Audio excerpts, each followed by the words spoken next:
want to start off because you just saw our boy Mark. The legend, the icon. But you look disappointed. So I'm like, well, what happened? It's because I was. Ciroc, thanks so much for bringing that in. So you know. I'm about to spike that shit. About to spike it. So the wife and I, we went to go see Martin Lawerence. He had a set over at the Chartway Arena. Had Just Hilarious open up for him. Who's co-host on the Breakfast Club, killed it. Had a gentleman, Benji Brown. He's a social media comedian, and I heard him. He had a really good set. He kind of played the host. Okay. Now we know his resume. I mean, Def Comedy Jam, the Martin Show. Bad Boys. All his films, Big Mama's House. They raised so much money, and it's just he's successful of its own. But man, it kills me to say Martin, his stand-up wise, is just not there. I think for me, long form. Like, he's great as a host. I think we talked about early comedic host. To me, he's one of the most legendary comedian hosts. And it had me thinking too, like, the whole rumors with him possibly having a stroke or something. He says he didn't. But that was he has something. He has something. Just his Wait, so did you laugh at all? You laughed a little bit though. I did, but I'll break it down like this. He started off talking about the pandemic. Pandemic jokes. In 2025, that shit was 4 years ago, maybe 5.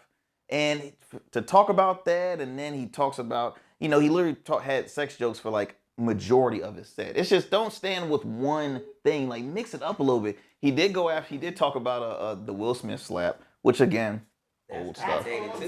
And I was pretty disappointed. Of course, the crowd, he got the crowd going when he started impersonating his characters from Martin, which, he did Jerome, stuff that he knew was easy to gravitate to him. But I was a bit disappointed, man. It was but I was honored to witness, being there because I'm a huge Martin fan, right? And he has a great, like I said, he has a great resume. But he's just It was just like just that show? Because look, I think it was an easy check for him. And I've never bombed.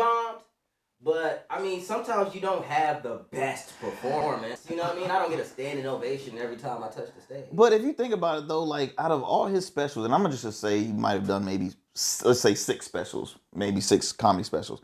What has been your favorite, like, Martin joke to remember? Or what is your favorite Martin special? I don't know.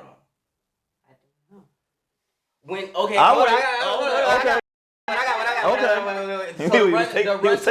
the run till that. We talked about that before. Cameras going. Run till that. And I think he was talking about he got laid. Stop. I think he was talking about he did some weed or something like that, and it got laid. The ooey. When he was doing the ooey. It was a good one, but that got me giggling. Giggling.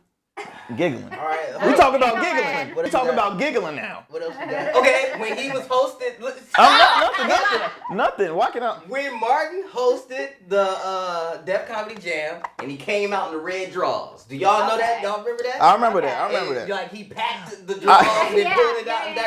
That's funny. Martin knows how to take over a crowd. Like Def Comedy Jam is a perfect example. Like he took over the crowd, but how many minutes did he have on stage? If you actually go to a comedy show and you have your host might do, I don't know what, 15 minutes maybe, maybe less than that. Get introduced to yeah. So I think comedic hosts, that's his lane. Comedic actor, that's his lane. Stand up for a whole hour or just long form. I'm sorry. It just was not. It was not that good. Do you think it's because of his medical? Well, apparently to him, he had nothing medical. He says, he brags like, I'm getting old. He's like 60 years old, 59, something like that. Nah, I don't want to hear all that.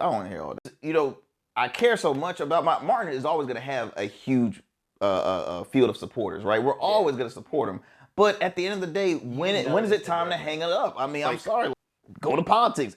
Joe should have hung it up a long time ago. Look at sports. There's folks that just cannot continue to play for. At the end of the day, you're gonna have that period like. But just like you have people on that end of the spectrum, you got the other end, which is like LeBron James. Literally, come on, the man is 40, and he's doing stuff that I damn sure can't do. You know what I mean? So that's true. Maybe he was just testing some new stuff or testing the waters in our area. and he was gonna take the things that worked to a large. I'm trying to stay positive. He's doing another Bad Boys.